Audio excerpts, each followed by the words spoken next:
মুখ্যমন্ত্রী শুভেন্দু অধিকারীর এক ঘোষণায় কার্যত বলা যায় বাংলাদেশি অনুপ্রবেশকারীদের ঘুম ছুটে গেল।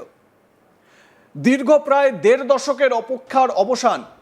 অবশেষে পশ্চিমবঙ্গে আনুষ্ঠানিকভাবে শুরু হতে চলেছে নতুন জনগণনা বা সেন্সাস প্রক্রিয়া। ২০১১ সালের পর কেটে গিয়েছে প্রায় ১৫ বছর। সেই কারণে এবার জনগণনাকে ঘিরে প্রশাসনিক স্তরে তৈরি হয়েছে বিশেষ তৎপরতা।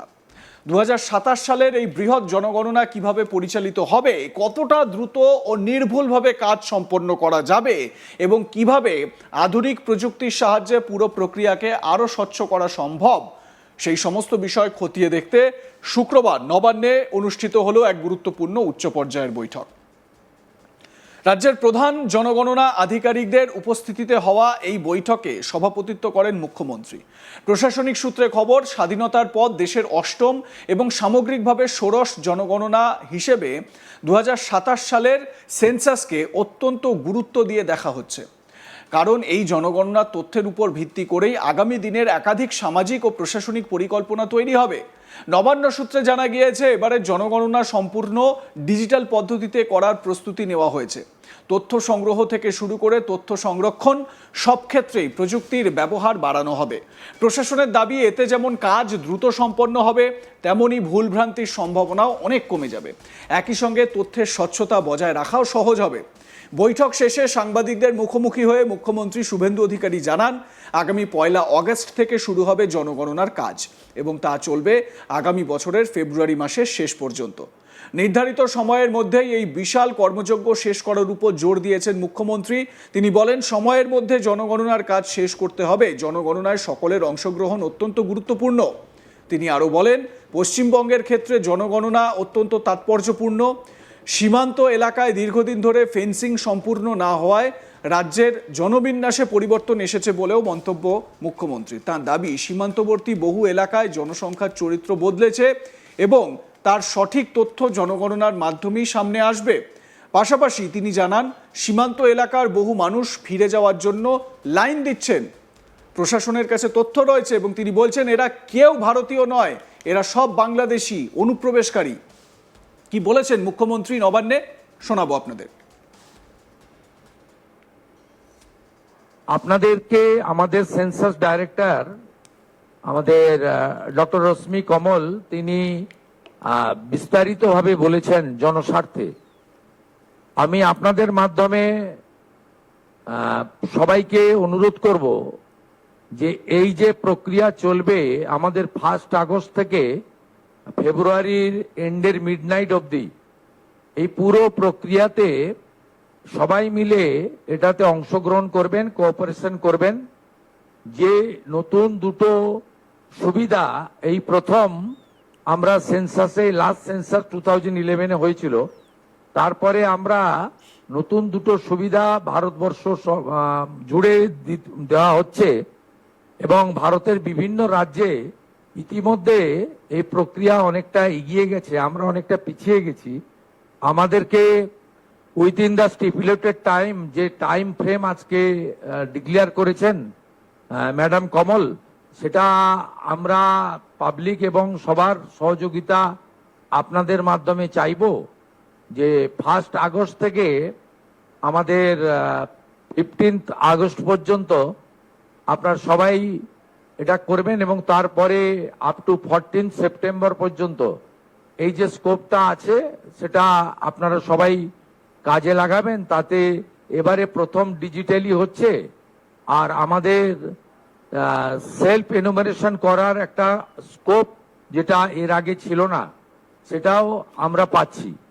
আমি এই সেন্সাসে সকলের অংশগ্রহণ, পার্টিসিপেশন এবং আপনাদের সবার সহযোগিতা প্রার্থনা করব, কারণ এটি অত্যন্ত গুরুত্বপূর্ণ এবং বিশেষ করে আমাদের এই রাজ্যে সেন্সাসের ডাটা খুব ইম্পর্টেন্ট।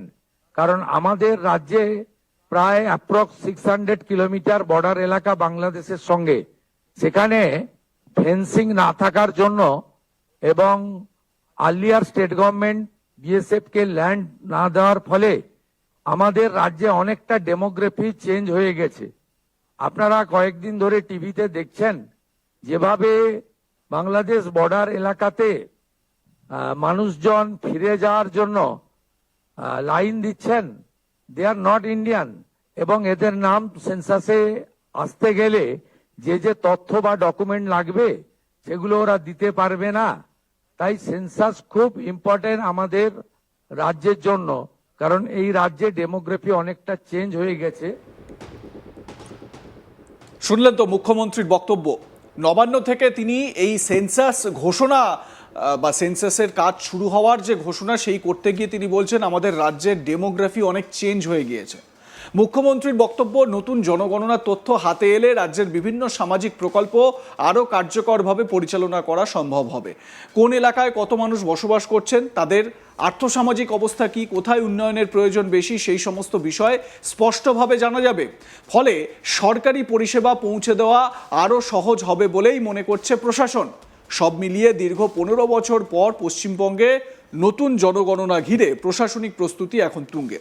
নবান্নে বৈঠকের পর স্পষ্ট, আগামী দিনের উন্নয়ন পরিকল্পনায় এই সেন্সাস অত্যন্ত গুরুত্বপূর্ণ ভূমিকা নিতে চলেছে। তিনি আরও বলেন, বিগত সরকারের কাছে জনগণনা চালু করার জন্য প্রয়োজনীয় চিঠি এসেছিল, কিন্তু তৎকালীন সরকার ভারত সরকারের সেই চিঠির কোনো রেসপন্স করেনি। জনগণের সঙ্গে রাজনীতির কোনো, জনগণনার যে কাজ সেই জনগণনার কাজের সঙ্গে রাজনীতির কোনো সম্পর্ক নেই। জনগণনা সাংবিধানিক দায়বদ্ধতা, জনগণনার সঙ্গে জাতপাতের কোনো সম্পর্ক নেই। কি বলেছেন মুখ্যমন্ত্রী শোনাবো আপনাদের। আপনারা প্রথমেই জেনে রাখা দরকার একটু ব্যাক হিস্ট্রি, যে ভারত সরকারের পক্ষ থেকে 16/5/2025 বিগত সরকারের কাছে এই সেন্সাস চালু করার জন্য প্রয়োজনীয় চিঠি এসেছিল। আমি ইস্যুটাকে পলিটিসাইজ করব না। It's a great unfortunate that the then state government did not responded. Bharat সরকারের এই চিঠিকে কোনো রেসপন্স করেননি, এবং এটা একটি কনস্টিটিউশনাল অব্লিগেশন এবং ম্যান্ডেটারি সেন্সাস। এর সঙ্গে পলিটিক্সের কোনো সম্পর্ক নেই, এর সঙ্গে কোনো কাস্ট ক্রিড কিছুর সম্পর্ক নেই। কিন্তু এটা আমরা যখন চার্জ নিলাম, আমাদের হিউজ পপুলার ম্যান্ডেটে আমরা এখানে ক্ষমতায় এসেছি। On 9th in presence of our honorable prime minister I took the oath, এবং 11 তারিখে 11th of May আমি ফার্স্ট ক্যাবিনেট মিটিং করি আমাদের স্টেট সেক্রেটারিয়েটে in presence of the chief secretary and my 5 cabinet colleagues.